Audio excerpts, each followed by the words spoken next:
माननीय मंत्रीगण, doctor PT. Usha, आज हमारे पेरिस ओलंपिक्स में भाग लेने वाले सारे एथलीट्स आपके साथ वार्ता करने के लिए आए हैं। सर से मार्गदर्शन की अपेक्षा करते हैं। लगभग 98 लोग ऑनलाइन जुड़े हुए हैं सर, क्योंकि उनकी विदेश में ट्रेनिंग चल रही है, देश के दूसरे केंद्रों में ट्रेनिंग चल रही है और आने वाले कुछ दिनों में आप सभी लोग पेरिस के लिए रवाना होंगे। मैं अनुरोध करती हूँ सर से कि कृपया सबको मार्गदर्शन करें, प्रोत्साहन करें। धन्यवाद सर। आप सबका स्वागत है और जो साथी सब ऑनलाइन जुड़े हैं उनका भी स्वागत है। साथियों, मैं आज तो ज़्यादा समय नहीं लेता हूँ आपका, क्योंकि वो आप जाने के मूड में होंगे और जीतने के मूड में होंगे और मैं आपका जीत करके वापस आओगे तब स्वागत करने के मूड में हूँ। और इसलिए वैसे मेरी कोशिश रहती है कि खेल जगत से जुड़े हमारे देश के जो सितारे हैं उनसे मिलता रहूं, नई चीज़ें जानता रहूं, उनके प्रयासों को समझता रहूं और सरकार के नाते अगर व्यवस्था में कुछ बदलाव लाना है, कुछ प्रयास बढ़ाने हैं तो इस दिशा में कुछ काम करता रहूं। और मेरी कोशिश ये रहती है कि सबसे डायरेक्ट इंटरेक्शन करूं ताकि फर्स्ट हैंड इन्फॉर्मेशन मिलती है। खेल का एक स्वभाव होता है जी, हर विद्यार्थी का जैसे रहता है, जब वो पेपर देने जाता है एग्ज़ाम के लिए तो पूरे घर को ऐसा विश्वास देता है कि बस आप चिंता मत कीजिए, मैं रैंक लेकर के आने वाला हूँ। और जब उसको तो पता चल जाता है एग्जामिनेशन में कि क्या हो रहा है, क्या कर पाएगा, ठीक गया नहीं गया, तो निकलते ही शुरू कर देता है। पंखे की आवाज़ बहुत आ रही थी, खिड़की खुली थी तो मज़ा नहीं आ रहा था, टीचर बार बार मेरी तरफ देखते थे। तो आपने देखे होंगे ऐसे स्टूडेंट्स, उनके पास बहुत सारे बहाने होते हैं और हमेशा वो परिस्थितियों को दोष देते हैं और ऐसे लोगों की कभी जीवन में प्रगति नहीं होती है। वो बहाने बजाने में मास्टर हो जाते हैं लेकिन प्रगति नहीं कर पाते। लेकिन मैंने देखा है कि मैं कई खिलाड़ियों को जानता हूँ, वे कभी भी परिस्थितियों को दोष नहीं देते। वो हमेशा कहते हैं कि जी मुझे वो टेक्निक मेरे लिए नई थी, वो जो करता था मैंने अंदाज नहीं लगाया कि वो भी एक तरीका हो सकता है। कहने का तात्पर्य है कि दोस्तों, हम खेलने के लिए जा रहे हैं,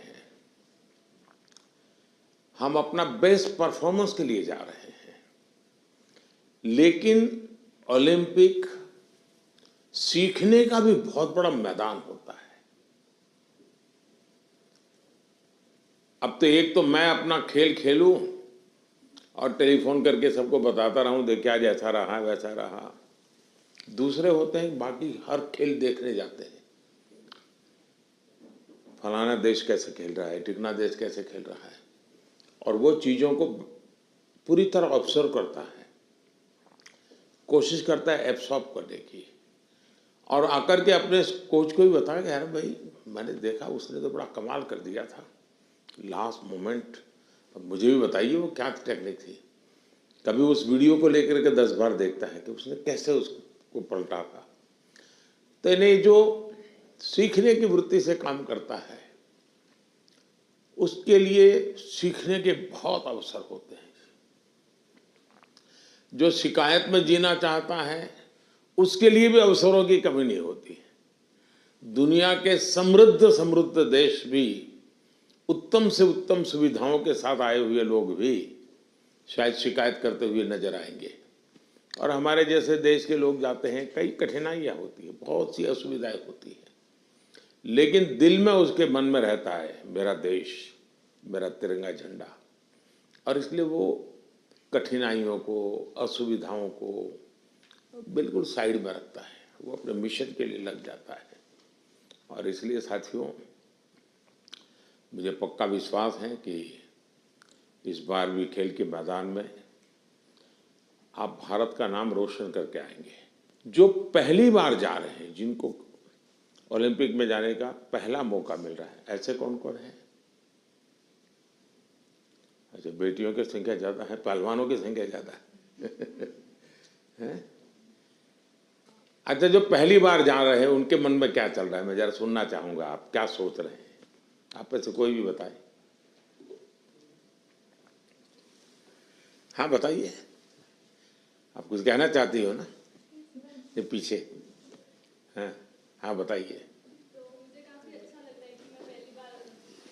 हाँ, अपना परिचय बता दीजिए। और मैं रमिता जिंदल हूँ। एयर राइफल शूटिंग में मैं पहली बार ओलंपिक्स में जा रही हूँ, तो I am very excited to go because Olympics में जाने का सपना तो स्टार्टिंग से ही था मेरा, जब से स्पोर्ट्स स्टार्ट किया है मैंने। तो मुझे काफ़ी एक्साइटमेंट भी है और साथ में मोटिवेशन भी है काफ़ी कि देश के लिए मैं कुछ अच्छा करके आऊँ वहाँ। आपकी ट्रेनिंग कहाँ कहाँ हुई है? मैं हरियाणा से हूँ, बट मैं ट्रेनिंग चेन्नई में करती हूँ। परिवार में भी और कोई खेल जगत से जुड़े हुए थे कि आप ही ने शुरुआत की? नहीं, मैंने ही शुरुआत की है। अच्छा, वरना हरियाणा में तो हर घर में खिलाड़ी मिलेगा। बैठिए। और कौन कुछ बताएंगे अपना, जो पहली बार जा रहे हैं? बेटियां तो बहुत बता सकती है। दीजिए दीजिए, वो बोलेगी कुछ। हाँ, मेरा नाम रितिका है और मैं हरियाणा रोहतक से हूँ और मैं बहुत खुश हूँ, मैं पहली बार जा रही हूँ। एक्साइटमेंट भी बहुत है कि मैं अपना मैट पे प्रदर्शन दिखाऊंगी, पूरे देश की नज़र मुझ पे होगी और सभी लोग दुआ भी कर रहे हैं और मैं भी अपना 100% दूंगी। शाबाश। और बोलिए ना। हाँ दीजिए, आप संकोच कर रही है, बोलना है, आपको बॉडी लैंग्वेज कह रही है। मेरा नाम अंतिम पंगाड़ है और मैं 53 kg में रेसलिंग करती हूँ। मैं अभी 19 साल की हूँ और मैं ओलंपिक खेलने जाऊँगी। बहुत खुशी है मुझे कि भाई अभी तक ओलंपिक में सिर्फ कुश्ती में एक ही मेडल आया लड़के का, और वो भी ब्रॉन्ज आया, तो मैं चाहती हूँ मैं इससे भी अच्छा मेडल लेके आऊँ। शाबाश। अच्छा, आप में से 18 से भी कम उम्र के कौन कौन है जिनकी एज 18 से कम है? एक, हाँ बताइए बेटा। Hi, I'm Dinidhi Desingu. I'm 14 years old. I'm from Kerala, but I represent Karnataka generally. I am really excited to go to the Olympics this year as being a part of Team India. It's a great honor and a great privilege that I got to be a part with such an amazing team this year. I know that it's just the start of my journey, and I know that there's a long, long way to go for me and for all of us over here. I hope that we all make our country proud, and I hope that we come back with great achievements and lifetime goals. Wish all the best. अच्छा, जो लोग 3 बार से ज्यादा बार Olympic में गए हैं, ऐसे कौन कौन है? More than 3 times। हाँ, जरा उनसे सुनेंगे। हाँ, मोर देन 3 times। हाँ बताइए। हाँ, कहिए, झारखंड वालों को तो छूट है कुछ भी बोलने की।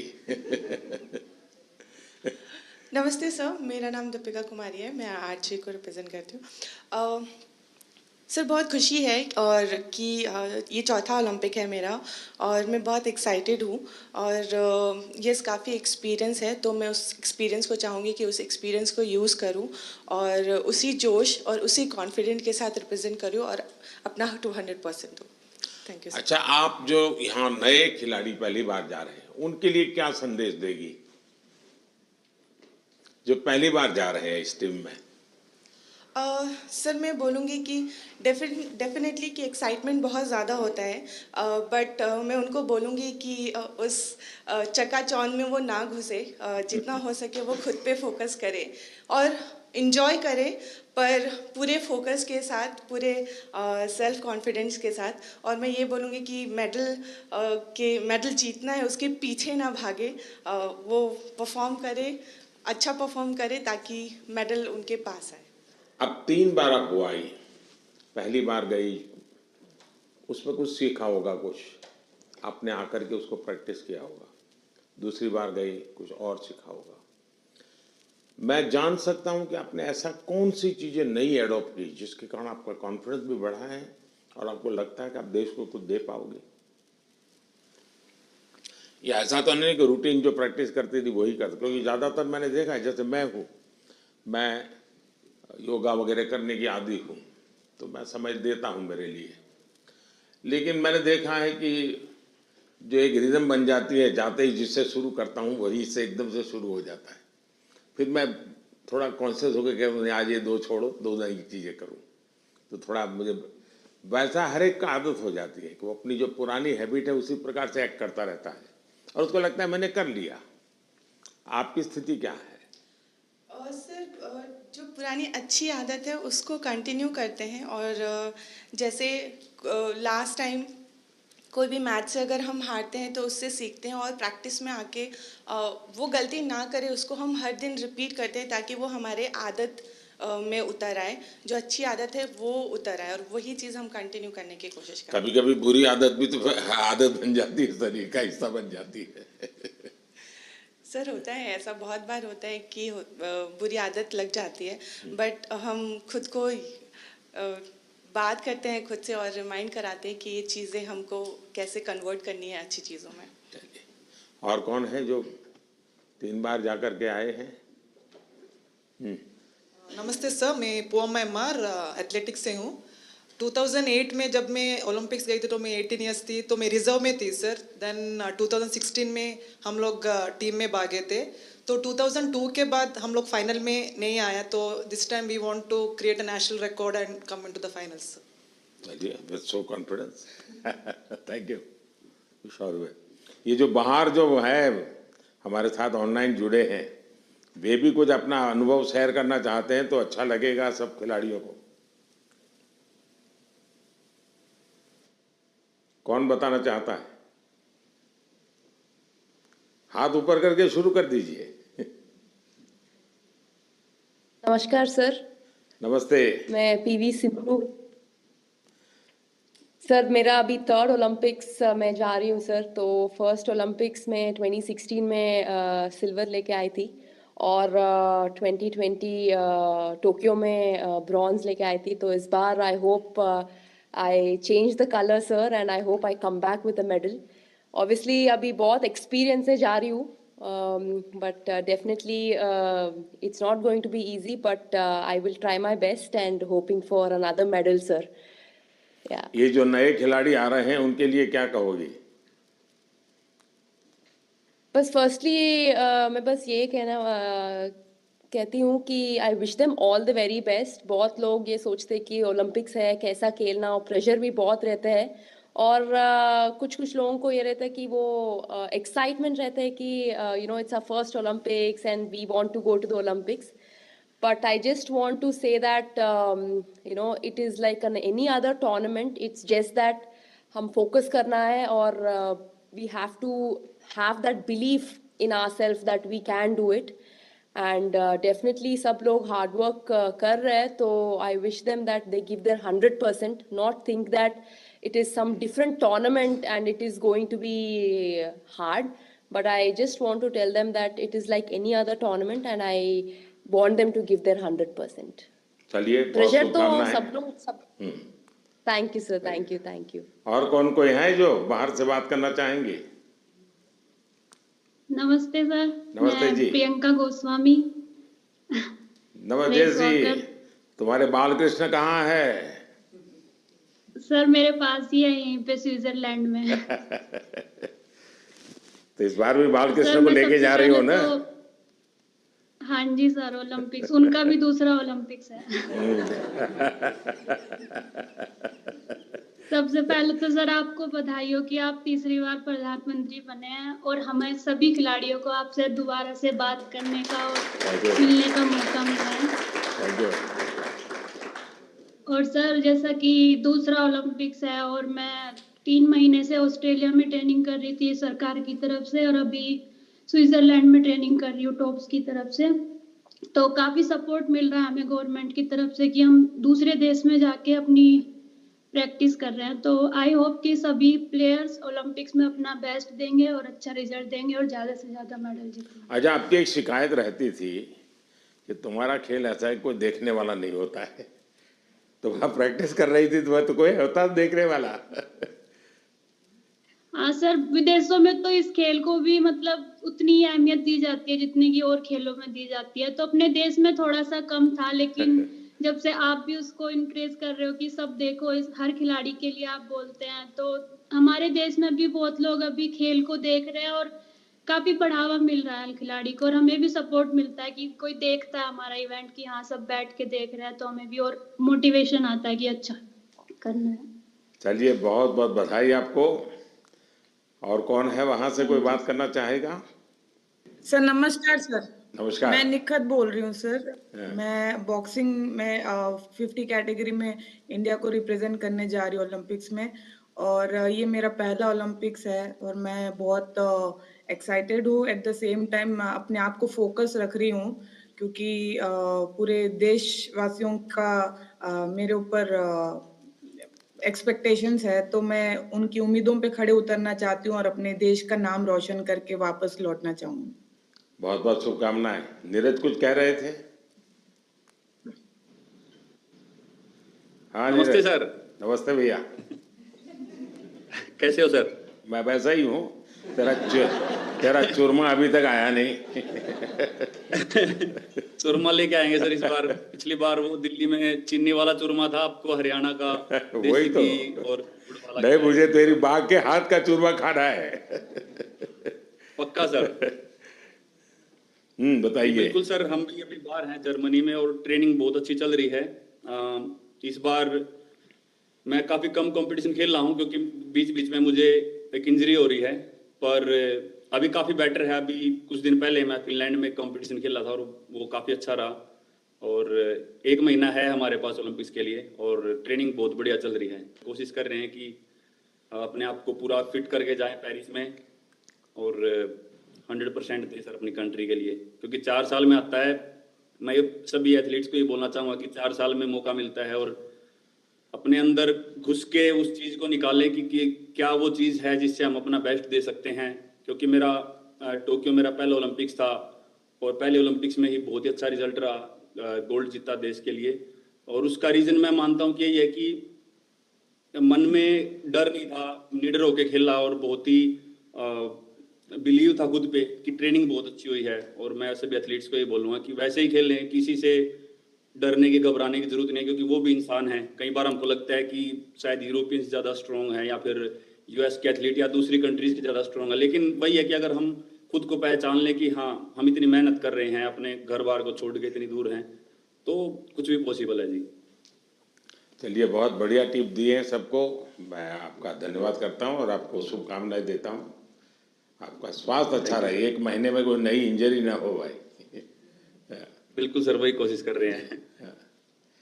देखिए साथियों, आपने देखा होगा कि 2-3 बातें बहुत अच्छी निकली, क्योंकि आप जो अनुभवी लोग हैं उनसे जो जानने को मिलता है उसकी एक अहमियत होती है।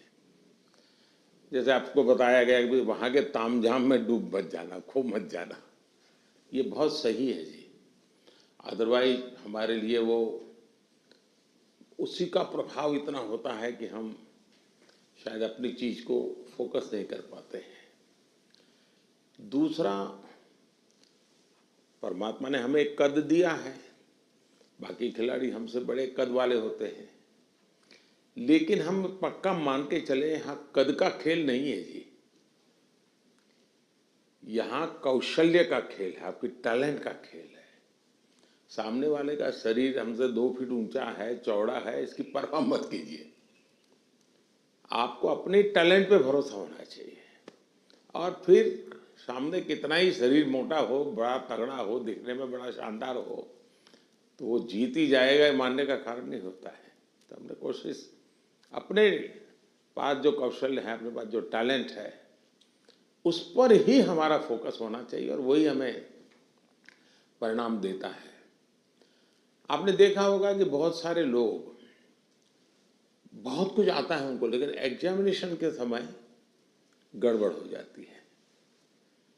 उनको लगता है यार याद नहीं आता है, फिर सोचता है, कुछ कोरिलेट करता है, और उसका मूल कारण उसका एग्जाम पर ध्यान कम होता है। उसका मूल कारण होता है कि अगर मैं अच्छा नहीं करूंगा तो घर वाले क्या कहेंगे, अगर मैं मार्क्स कम लाए तो क्या, उसी प्रेशर में रहता है। आप चिंता छोड़ दीजिए दोस्तों, आप खेलिए अच्छा बस। अरे मेडल आते भी हैं, नहीं भी आते, क्या है, ये प्रेशर कभी मत रखिए। हाँ, अपना 100% बेस्ट देना है, ये मिजाज अपना होना चाहिए और उसमें कोई कमी नहीं होनी चाहिए। दूसरा, आप लोग जानते होंगे, आपको शायद ये आपके कोचेज हैं वो सब, ये आपकी जो साइकोलॉजिकल जो ट्रीट करते हैं वो भी आपको समझाते होंगे। खेल जगत में प्रैक्टिस का जितना महत्व है, कंसिस्टेंसी का जितना महत्व है, उतना ही महत्व नींद का है। और कभी कभी तो कल सुबह मैच होने वाला, आज रात को नींद ही नहीं आ रही है, और शायद कोई और चीज हमें जितना नुकसान नहीं करती है, उससे ज्यादा नींद का अभाव नुकसान करती है। और आपको आश्चर्य होगा कि एक ऐसा प्रधानमंत्री है जो हमको सोने के लिए कह रहा है लेकिन मैं आपसे आग्रह से कहूंगा,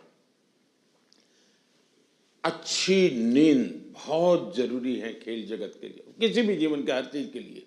और आजकल तो मेडिकल साइंस भी नींद पर बहुत बल दे रहा है कि आपकी नींद कितने समय की है, कितनी साउंड स्लीप है, इसका बड़ा महत्व माना जाता है। और नया मेडिकल साइंस में इन चीज़ों को बड़ा स्वीकार किया जा रहा है। और इसलिए कितना ही एक्साइटमेंट क्यों ना हो जी, आप नींद पक्की करके, वैसे आप लोग मेहनत इतनी करते हैं कि आपको नींद आना बहुत स्वाभाविक होता है, क्योंकि आप गहरी नींद में चले जाए तो इतनी मेहनत करते हैं शरीर से।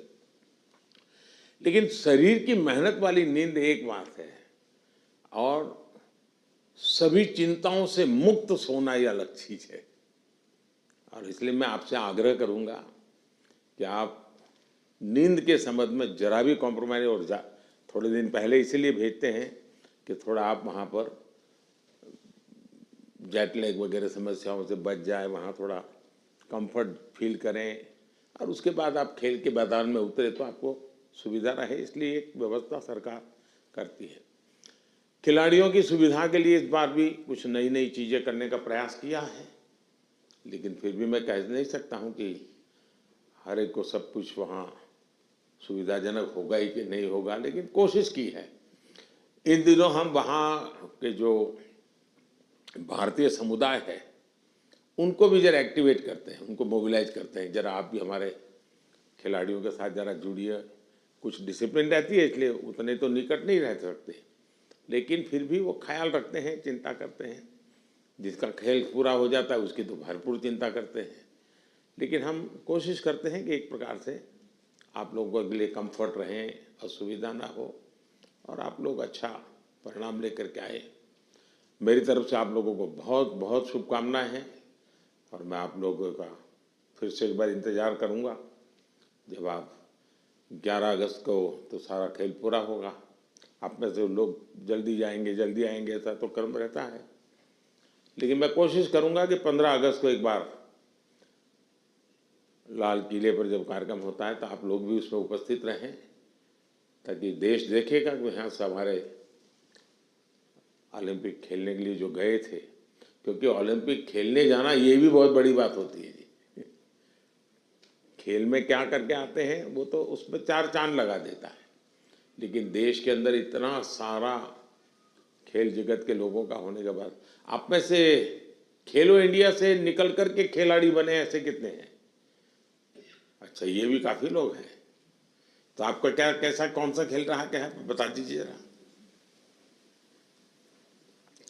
हेलो सर, मैं सिफ्थ हूँ और मैं शूटिंग करती हूँ। तो खेलो इंडिया ने मुझे काफ़ी हेल्प की है, क्योंकि दिल्ली में ट्रेनिंग करके और उस टीम में आके जो भी मेरा रिजल्ट आया तो खेलो इंडिया कारण ही आया। चलिए, अच्छी शुरुआत है। हाँ जी। आपका? नमस्ते सर, मेरा नाम मनु भाकर है। मैं शूटिंग में ही अभी दूसरा ओलंपिक मेरी इंडिया को रिप्रेजेंट करूँगी। 2018 में जो फर्स्ट एडिशन था खेलो इंडिया स्कूल गेम्स का, उसमें मैंने नेशनल रिकॉर्ड के साथ गोल्ड मेडल जीता था। और वहीं से उसके बाद मैं टॉप्स के कोर ग्रुप में आ गई थी। और तब से बस ये था कि इंडिया की जर्सी चाहिए और इंडिया के लिए खेलना है। और खेलो इंडिया एक ऐसा प्लेटफॉर्म था जो बहुत सारे लोगों को उसने एक मार्गदर्शन दिया है। और आई थिंक वहाँ से काफ़ी सारे एथलीट्स ऐसे हैं जो आज मैं अपनी टीम में देखती हूँ, मेरे साथ भी खेलते हैं और मेरे से जूनियर भी हैं जो खेलो इंडिया से आए हैं। और उसकी एक बड़ी स्टेप होती है टॉप्स, जो मुझे 2018 से ही उसका सपोर्ट मिला है। और मैं बहुत ही शुक्रगुजार हूँ कि इनकी सपोर्ट की वजह से जो एक खिलाड़ी की छोटी छोटी समस्याएं होती हैं वो उनका हल निकाल देते हैं। तो आई थिंक बहुत मेजर रोल प्ले किया है मेरे लिए तो खेलो इंडिया ने और टॉप्स ने। सो जी सर, जो आज मैं यहाँ हूँ मैं उसके काफ़ी हद तक उसका सहारा रहा है। जी शुक्रिया सर। चलिए, बहुत शुभकामनाएं आपको। और कोई है जो कुछ कहना चाहते हैं, आप अपने हिसाब से कुछ बात बताना चाहते हैं? हाँ, नमस्कार सर, मैं हरमनप्रीत सिंह हूँ हॉकी टीम से। तो सर, लास्ट टाइम जो हमने ओलंपिक में ब्रॉन्ज मेडल जीता था 41 ईयर्स के बाद, तो वो बहुत हमारे लिए प्राउड मोमेंट थी। एंड क्योंकि हॉकी की जो हिस्ट्री है वो बहुत बड़ी रही है। एंड इस बार कोशिश बहुत अच्छी चल रही है। एंड फैसिलिटीज़ की बात करूँ, सब दिख रहे हैं। हाँ जी आपकी टोली। तो फैसिलिटी सर, हम बेंगलोर साई में रहते हैं, तो one of the best facilities हमें मिल रही हैं। जैसे आपने रिकवरी के बारे में बोला, स्लीप के बारे में बोला, और वहाँ पे जो हमारा रिकवरी का है, फूड से लेकर सारा कुछ सर बहुत अच्छा मिल रहा है हमें। और इस बार भी हम पूरी अपनी मेहनत कर रहे हैं एंड टीम हमारी जो है बहुत स्ट्रांग है। तो उम्मीद करते हैं सर इस बार और बेहतर करें और देश के लिए मेडल लेके आएँ सर। शायद किसी एक खेल पर सबसे ज़्यादा देश का प्रेशर है तो हॉकी पर होता है, क्योंकि देश के सब लोग मानते हैं ये तो हमारा खेल है, हम कैसे पीछे रह गए। सबसे ज़्यादा प्रेशर रहता है हॉकी के खिलाड़ियों पर, क्योंकि देश का हर बच्चा ये मानता है ये तो हमारा खेल है, ये हम कैसे हार सकते हैं। बाकियों में तो कहते हैं हाँ भाई चलो हमारे लोगों ने कोशिश की, प्रयास किया, निकाल रहे हैं। ये हॉकी के विषय में कॉम्प्रोमाइज नहीं करते और इसलिए उनको मेहनत भी ज़्यादा करनी पड़ती है। लेकिन मेरी शुभकामना है, मुझे आप पक्का करके लाओगे, मुझे पूरा भरोसा है। Thank you sir, thank you. चलिए साहब, मैं आपसे यही कहूँगा कि ये देश के लिए कुछ कर गुजरने का एक अवसर होता है। आपने अपनी तपस्या से इस स्थान तक पहुँचे हैं, अब आपके लिए अवसर है देश को कुछ देने का। और देश को देने के लिए खुद का बेस्ट खेल के मैदान में देना पड़ता है। जो खेल के मैदान में खुद का बेस्ट देता है वो देश के लिए गौरव लेकर के आता है। और मुझे पक्का विश्वास है कि हमारे सभी साथी इस बार पुराने सारे रिकॉर्ड तोड़ करके आएंगे। इस बार भारत की कोशिश है कि हम 2036 में ओलंपिक की मेजबानी हमारे देश में करें। उससे भी एक बड़ा माहौल बनता है कि हमारे दिशा में हम प्रयास कर रहे हैं।